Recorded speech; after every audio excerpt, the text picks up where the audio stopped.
4000 essential English words in Pashto.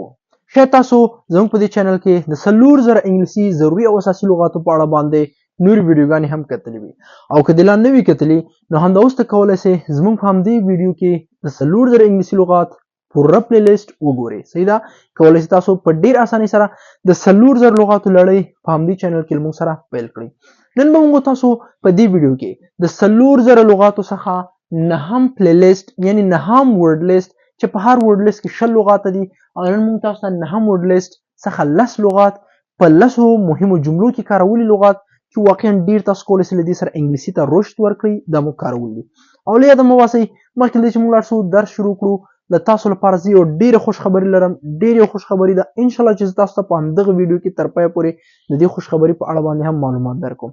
دا خوشخبري دا ده چې موږ تقریبا څو ورځې کېږي د کتاب جوړولو باندې شروع کړې ده او انشاءالله موږ به وکولی شو تاسو لپاره په دغه نږدې ورځو کې خوشخبري ولرو، هغه هم د کتاب جوړول چې د انګلیسي لومړۍ میاشتې لپاره موږ کتاب جوړو او بیا به انشاءالله چې موږ تاسو په راتلونکي نور بحث هم پرې ولرو. خو دا کتاب موږ 15 درسه پکې اچولي دي او په هفته کې موږ تاسو 3 درسه په واتساپ کې انلاین کورس له لارې نه تاسو ته درس درکوم چې دا به یو ډېره ښه خوشخبري وي تاسو لپاره. زه حتما دلته د واتساپ شمیره هم پرېږدم، خو مخکې له دې چې تاسو دې واتساپ شمیرې ته میسج وکړئ تاسو کولی شئ کله هم چې کتاب مونږ چاپ شي او کله هم چې کتاب جوړ شي نو حتما به زه تاسو ته په ویډیو لارې نه هم د دې پوره معلومات او جزئیات درکوم. نو مونږ انشاءالله پلان لرو چې یو کورس جوړ کړو او په کورس کې 10 موجوده کتابونه تاسو ته تدریس کړو. د هرې میاشتې جلا کتاب چې لومړی کتاب انشاءالله پر روانې هفته کې به تاسو ته خپور شي او تاسو کولی شئ په اسانۍ سره له هغه څخه انګلیسي زده کړئ. زه درس شروع کوو غواړو چې موضوع ورکه نه سي له موږ نه درس شروع کوو.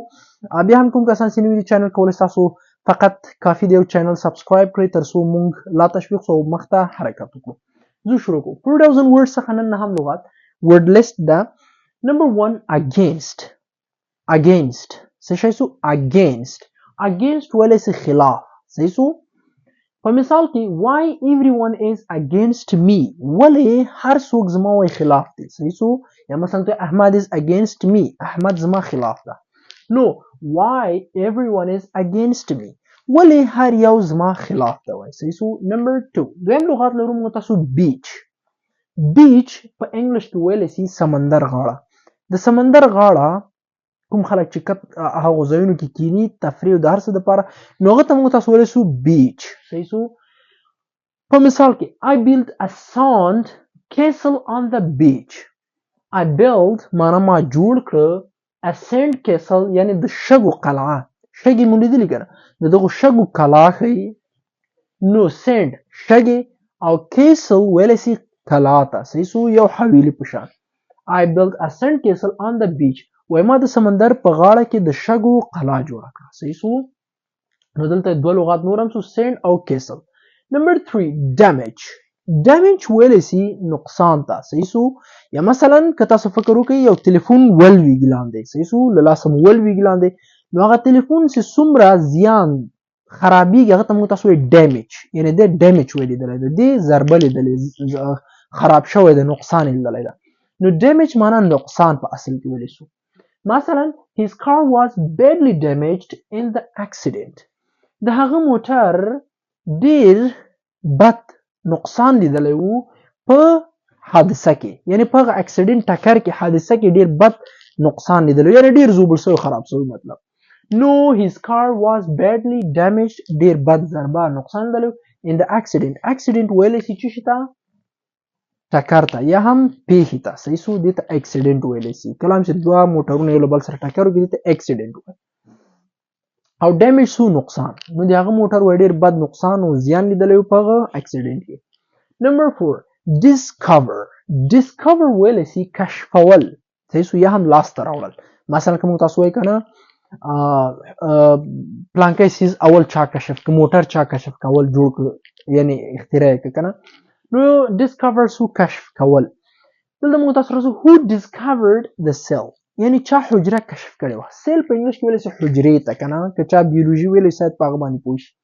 who discovered the cell وایي حجره د لومړي ځل لپاره چا کشف کړه. ته به څنګه وایي who discovered the cell. تاسو کولی شئ د سیل ایسته کړئ ترېنه په دې ځای کې هر څه چې تاسو غواړئ ور اضافه کړئ هماغه شی جوړېږي. مثلا ته who discovered the car موټر چا کشف کاوه.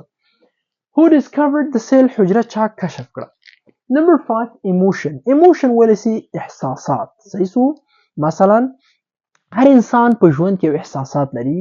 کته چیرې لاړ شي او بل ځای وي هر ځای نو انسان هر هغه څوک چې ژوندي په خصوصا انسانانو کې وي هغه یو احساس لري. نو ایموشن ویل سي احساس ده. احساسات. صحیح سو. ایموشن احساسات وي. مثلا I couldn't control my emotions وای ما ونشو کړلای چې احساسات خپل کنټرول کړم. I couldn't control my emotions ما ونشو کولای چې زه خپل احساسات چک کړم کنټرول کړم. راځو شپږم لغت زده کوو چې دا هم ډیر ښه لغت ده. fix ویل سي په عموم کې جوړول. صحیح سو. مثلا تاسو کوی hey احمد fix the car. اے احمد موټر جوړ کړه. نو fix مطلب څه جوړول ترمیمول او کوم څه چې خراب شوی هغه ته بیا جوړېدل ته fix. مثلا I fixed the generator on my own. بلته تاسو فکر وکړئ یو موږ تاسو لرو on o w n on معنا خپل هر څه شي کنه. مثلا I fixed the generator on my own یعنی ما جنراتور په خپل جوړ کړ. مستری ته مې نه وړو بل چاته مې چې را جوړ کړي فقط ما دا on خپل جوړ کړ. I fixed the generator on my own یعنی جنراتور ما په خپل جوړ کړ. دا جنراتور ما په خپل جوړ کړ. Number 7 فرینک هغه کس ته وایي چې هغه سپینې خبرې کوي. صحیح سو. نو څوک چې سپینې خبرې کوي پاکي خبرې کوي هغه ته موږ تاسو فرینک. صحیح سو. وایي our teacher is very frank زموږ ښوونکی ډیر فرینک ده یعنی معنا زموږ ښوونکی ډیر سپینې خبرې کوي. نو ته بیا په انګلیش کې څنګه وایي our teacher is very frank زموږ ښوونکی ډیر سپینې خبرې کوي. Number 8 identify په انګلیش کې ویل شي پیژندل. پیژندل. صحیح سو. identify پیژندل.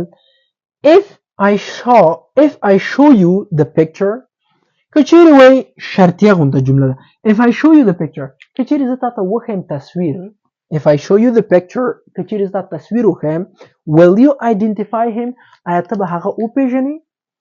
if I show you the picture کچېرې زه تاسو تصویر وښیم will you identify him آیا ته به هغه به وپېژنې. صحیح سو. 9 نمبر island په یاد ولرئ دا اس نه ده دا اس بس دا تاسو سایلنت اس مو وای. نو تاسو وای island نه دا چې Iceland. it's wrong. okay island ویل سي جزیره. have you heard about the snake island آیا تا وای هغه د مارانو په نوم جزیره نوم اوریدلې ده. آیا تا هغه د مارانو په نوم جزیره نوم اوریدلې ده. یعنی یو جزیره د په نامه دی مارانو. سره د ډیر ماران دی ولته عموما کې ماران ډیری. نو have you heard about the snake island. پښتنه. 9 نمبر اوشین ویل سي سمندر ته او بل لغت ورته وایي هغه سی ده. نو هم اوشین سمندر ته وایي او هم سی. نو سی هم سمندر ته ویل سي. صحیح ده. په یاد یو موږ تاسو سی لرو هغه سي ډبل ای باندې دا رقم اس ډبل ای دا ویل سي لیدلو ته او دا اس ای ای ده. نو سی ویل سي بحر یا سمندر ته. the ocean has salty water یعنی بحر یا سمندر ډیر توشي اوبه لري. the ocean has salty water ویل سي مالګینی توشي اوبه. نو بحر مالګینی اوبه لري. دا هم څو لس لغات لس وړه په جملو کې کارول او بیا په جملو کې د نور لغات زده کول یو ډیر ښه میتود دی ستاسو لپاره چې ترڅو انګلیش ته مو رشد ورکړي. ان شاء الله چې دا زموږ تاسو د نن ورځ درس ده بیا هم تاسو ته فقط تاسو کولای شئ زموږ ویډیو در سره لایک کړئ او موږ ته خپل ښایسته کمنټونه شریک کړئ ترڅو موږ وکولای شو نور ویډیوګانې تاسو لپاره چمتو کړو. یاد مو باسئ ان شاء الله چې پر راتلونکي هفته کې به تاسو لپاره بهترین او ښه زیری اوسېږي او یو ښه کتاب به تاسو لپاره چمتو کېږي چې تاسو کولای شئ دغه لارې نه په ساده او اسانه طریقې سره انګلیسي ته مو رشد ورکړئ او بیا پکې په واتس اپ کې آنلاین کورس هم شروع کوو. ان شاء الله غواړو دې پروژې ته ادامه ورکړو او لا یې وغځوو. فقط تاسو همکاري همدا ده چې له موږ سره پاتې شئ او زموږ ویډیوګانې وګورئ او همداشانته زموږ چینل سبسکرایب کړئ. د دې ترڅنګ زموږ ویډیوګانې نور ملګرو سره شریک کړئ. زه به ستاسو څخه ډیر خوشحال او منندوی شم. تر بل درس چې بیا زه راځم ټول په لوی مهربانه او بخښونکي خدای سپارم. تر بیا ښې چارې ښه وخت د خدای په امان.